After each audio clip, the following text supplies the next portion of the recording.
আমরা অনেকে মনে করি একটি পাঠের বা বিষয়বস্তুর জন্য অনুশীলনীতে যে সকল ভাষিক কাজ রাখা হয়েছে সেগুলো অনুশীলন করাতে পারলে শিক্ষার্থীর শেখা হয়ে যাবে। আসলে বিষয়টি তা নয়।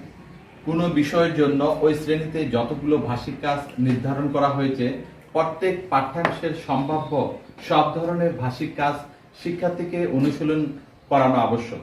যেমন আমাদের এই বাংলাদেশ অনুশীলনীতে বিপরীত শব্দ এর অনুশীলন নেই, কিন্তু একাই একটি দুর্গ গল্পে বিপরীত শব্দের অনুশীলন রাখা হয়েছে। এখানে এমনটি ভাবার অবকাশ নেই যে একাই একটি দুর্গ গল্পে বিপরীত শব্দ শিখলেই তৃতীয় শ্রেণীর সকল শব্দ ও বিপরীত শব্দ শেখা সম্পূর্ণ হবে।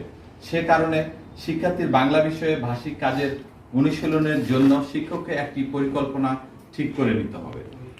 অনেক ধন্যবাদ লাইসেন্স স্যারকে। আমরা সবাই